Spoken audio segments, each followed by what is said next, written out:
Hey, welcome to Smack This, the unofficial GodSmack podcast.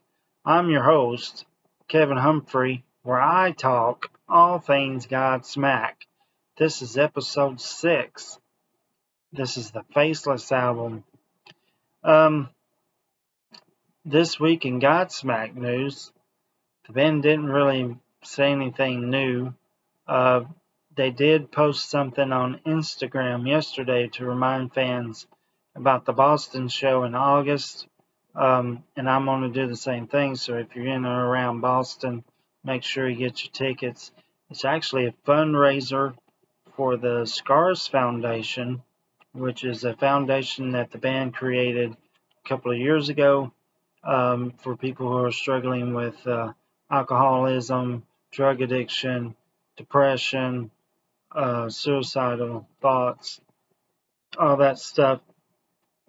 And if you're in that, I suggest you contact them. There's doctors talking that will talk to you from what I've read and heard. So it's a great foundation.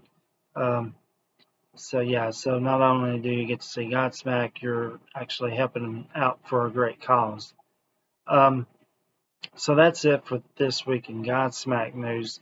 So let's really talk about what we're here for, and that's episode 6. And that is the third album, Faceless. The Faceless album. It's the third album by the band. So we're going to continue with the timeline here.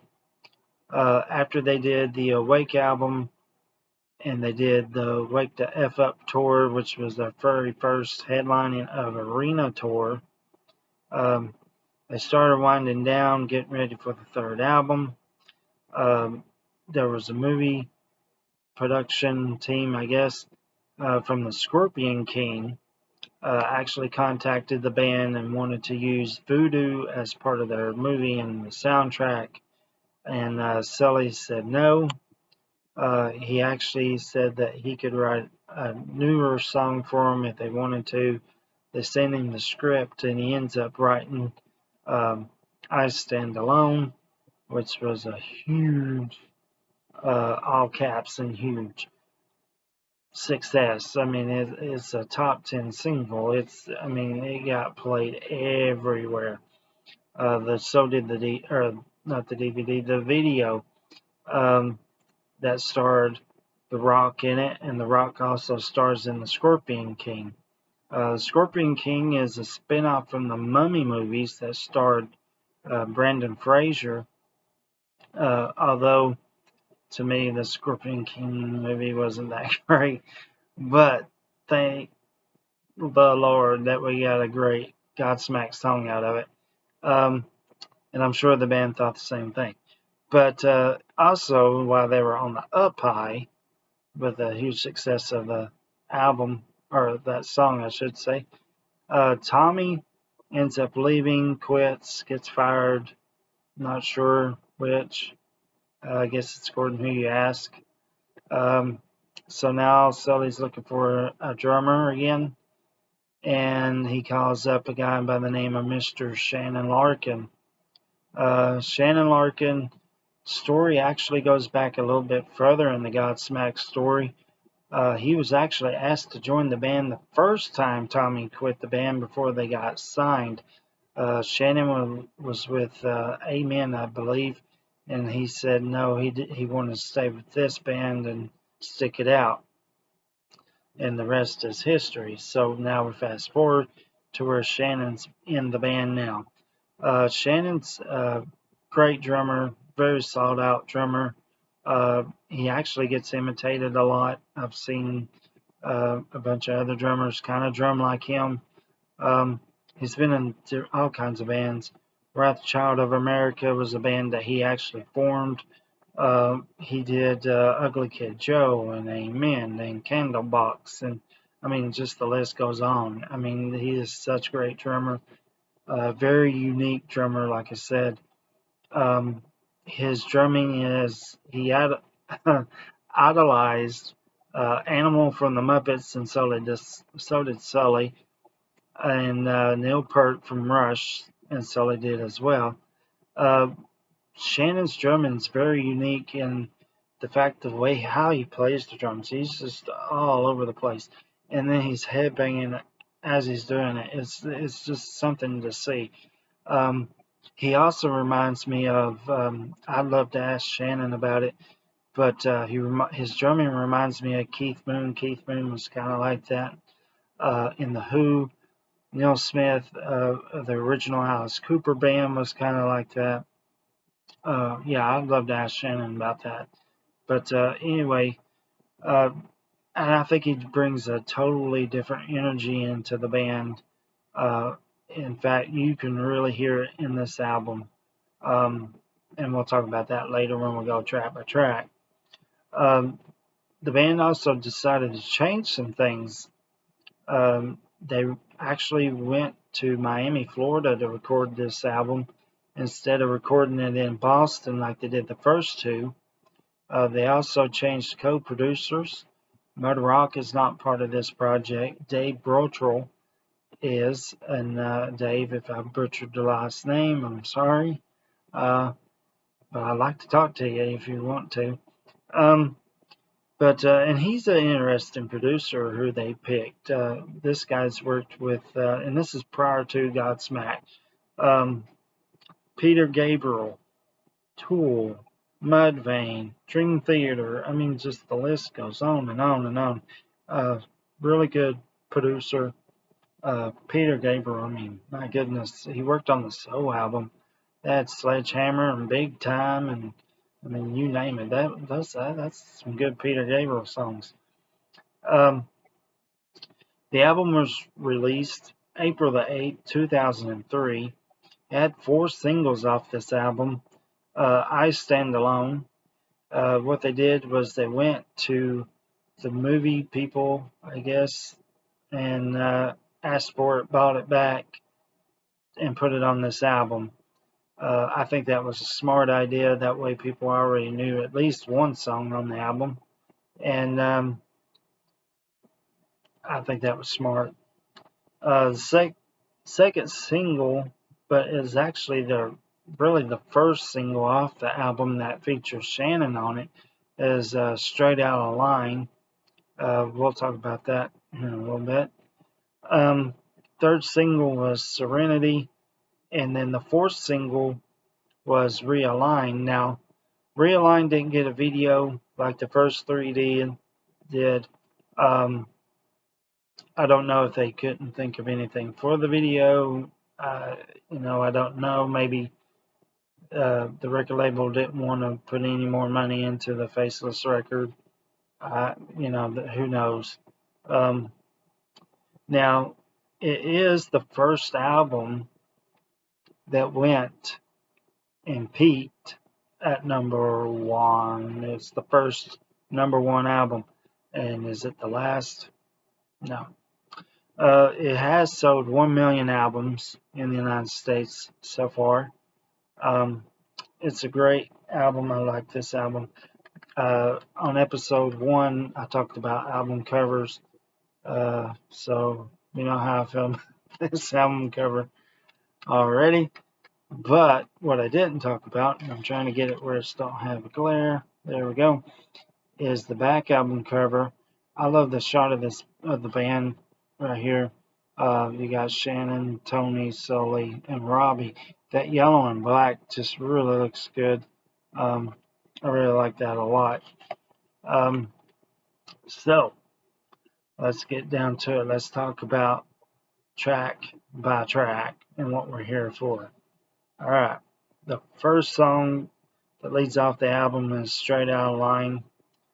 Straight Out of Line is the first song I heard off of this album. I mean, I already knew I Stand Alone, but that was with Tommy drumming.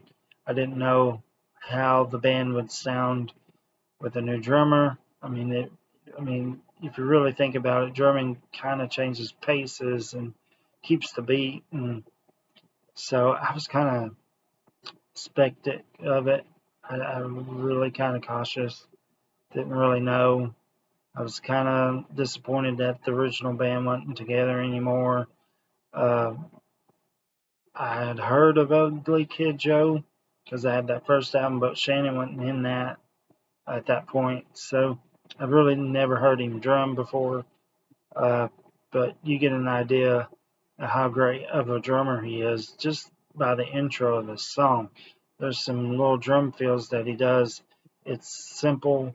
Well, I guess it's simple. I probably couldn't do it, but it just sounds so good. It kind of stays with the song. It sets the song off. It's fantastic. There's some great guitars in it. Sully's has that kind of moon baby voice singing where it sounds like he sings in a megaphone at the very beginning of the song. So it's kind of almost like a throwback or kind of like a nod to, I guess. It sounds really good. Tony has great slide guitar solo in it. Then we go to track 2, and that's the title track of the album, Faceless. Faceless starts with that wah-wah pedal. It has a really great groove in it. The singing in it is really good. He has that raspy singing during the verses, and then he sings in the chorus, kind of like Greed. I really like this song a lot. Why it wasn't released as a single, I don't know. Maybe they didn't want it to be. Maybe the record label didn't, or who knows, vice versa. I don't know. It's a great song though. Track 3 is Changes. It starts off with a great driving groove in it, and the lyrics are outstanding. It's got a catchy chorus. Tony's guitar solo is fantastic on it. This song really hits me a lot, even now, when you kind of feel like you're stuck or you want to change some things in your life. And that's basically what he's singing about. If you don't like it, change it. Track 4 is Make Me Believe. It's got a great groove in it. Sully's singing's kind of got that talking and then singing towards the end. It's a good song. It's not my favorite song on the album, but it's not my least favorite either. It is a really good song. Track 5 is I Stand Alone. There's the hit song. And what can I say about this song? This song just is really good. There's my catchphrase. It's got a great guitar intro, great groove, catchy chorus. Sully's singing and the lyrics are just fantastic in this song. Studio version, live version is just it's that good. It's really good. Now, what's really interesting about this song is the talk box at the end of it, and you kind of really got to listen to it to hear it. Sully kind of brings it in. If you don't know what the talk box is, it's basically a tube that's hooked to an amplifier that's hooked to the guitar.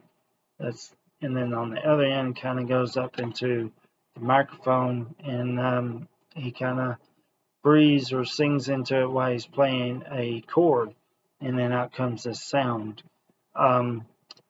Now, the top box has kind of been famous and kind of used, not a whole lot, really.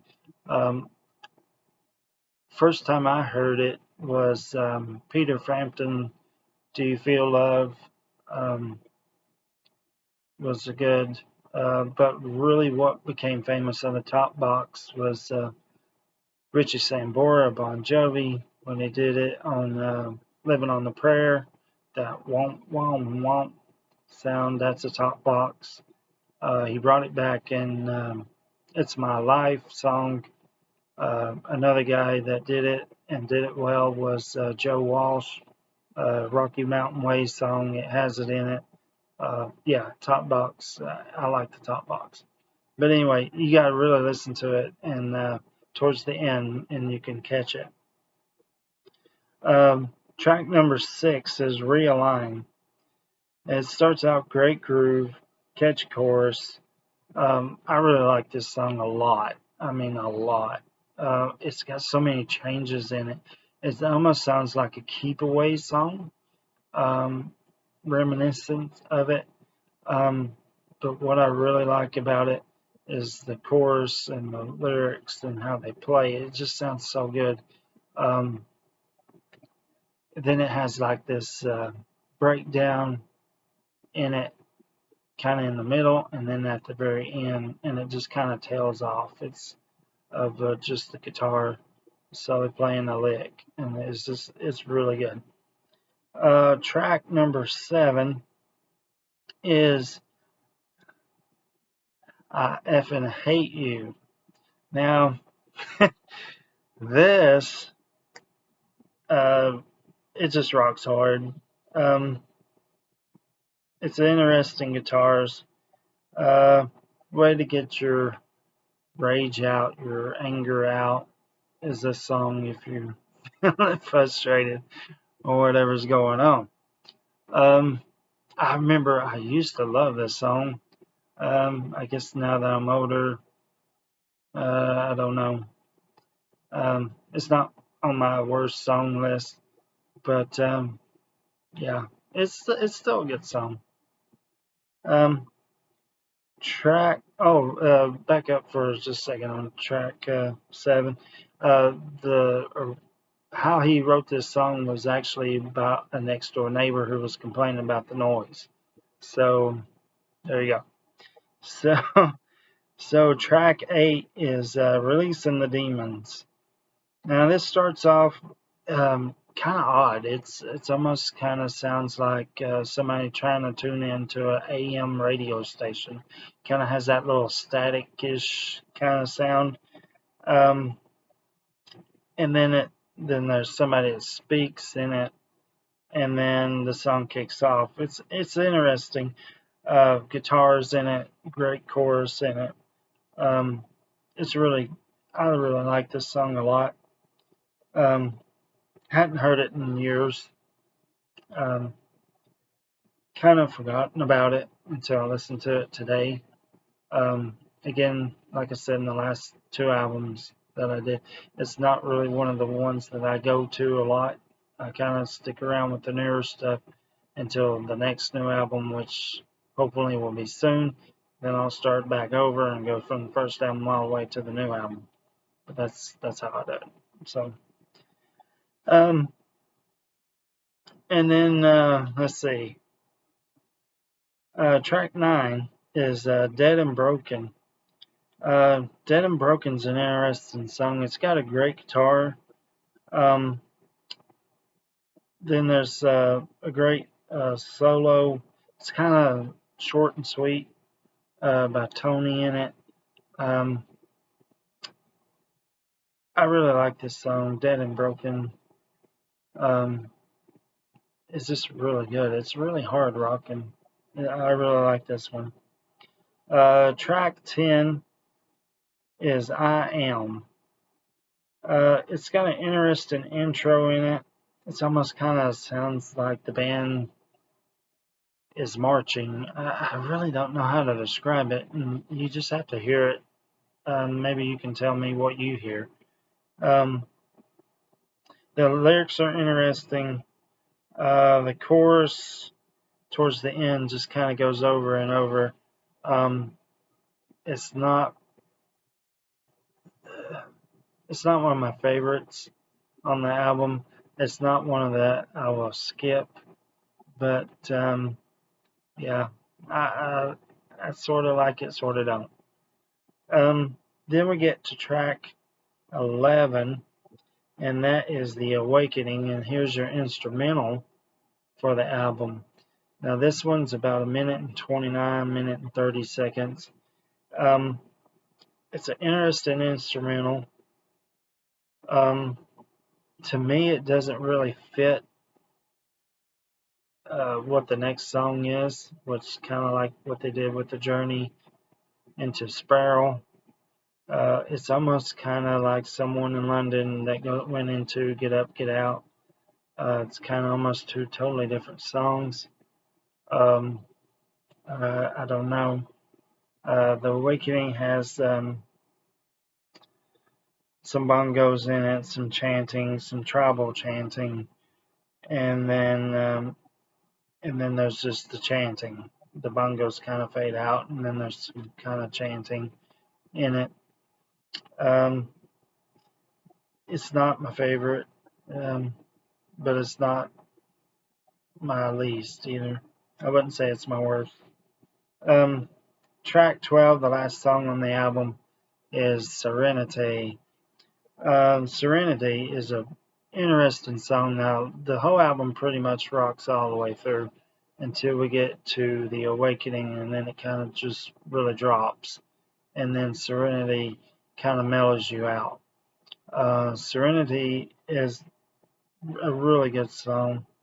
It's got some acoustic guitars in it, some bongos from Sully, a little bit of drumming from Shannon, but you can't really hear it, but you can hear his cymbals in it. Robert's got a great bass groove in it. The Sully singing in it's outstanding. The lyrics are based off Rush drummer Neil Peart. It's actually one of the very few songs that Sully has written that isn't about him or something that was going on in his life.